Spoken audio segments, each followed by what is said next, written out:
Albert, what's your reaction to what happened after the game, and how do they survive together? And does Dennis Allen survive at all? I think Dennis Allen does survive. I think there'll be changes on his staff, probably primarily on the offensive side of the ball. I think it's hard because in a situation like this, you want to empower your players, and every coach, I think, worth his salt, pursues having a team that's player led and player driven. And what you'll always hear these guys say is if we build the right culture, it's the players that are driving that culture. It's not the coach standing up in front of the room on a Saturday night. It's the players taking ownership of it. And so you want to empower your players. A situation like this, I guess it sort of illustrates the fine line, right? And, I think the intention here wasn't horrible. We've heard the way that people in Detroit talked about Jamal Williams, the way people in Green Bay talked about Jamal Williams. So the idea that the teammates would want to get him a touchdown in that situation, and the fact that Jameis would want to get him a touchdown, it kind of makes sense to me, right? That you want that for your teammate who's been such a great teammate in so many different places. The fact that they wouldn't run by that by the coach is a little bit of a flag. Amy, I don't want you to repeat yourself because I know everybody else is hearing it, but I didn't hear it. So in a nutshell, what was your point on this?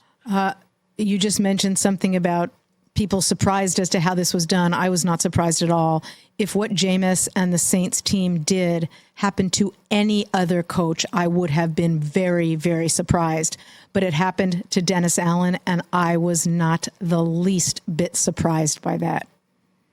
Because you felt like he didn't have control? No, it has nothing to do with control. It has to do with, what people refer to as leadership. And I was with Dennis in Oakland for a year, and I observed, and again, I'll use the term leadership very, very loosely. I observed his behavior, his manner of leadership, and I thus was not surprised that the players took this into their own hands.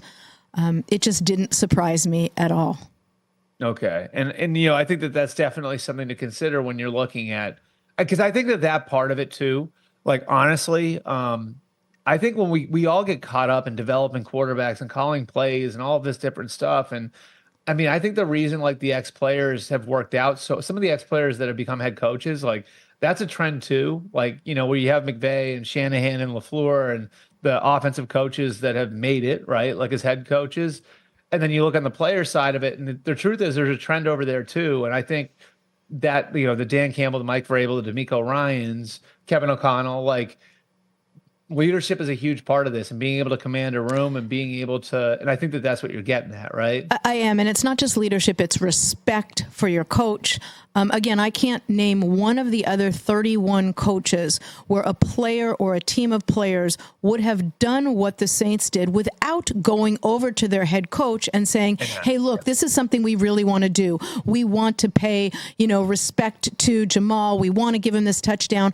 In the case of the Saints, they didn't have that discussion. So I'm not suggesting that on another team, players might not have wanted to do this. I am suggesting that I can't think of any other coach in the league now or prior to now that players wouldn't have run to on the sideline and said, hey, can we do this? That the Saints players did this without any communication whatsoever with Dennis, I think speaks to, I'm using the word leadership, but as I think this through, the word I should be using is respect. I don't believe that they respect him as a leader or a coach. And based on my experience in Oakland with him as a head coach, that doesn't surprise me a bit. Check out new episodes of What the Football with Suzy Shuster and Amy Trask every Tuesday. Watch us on the Rich Eisen Show YouTube page or follow and listen wherever you get your podcasts.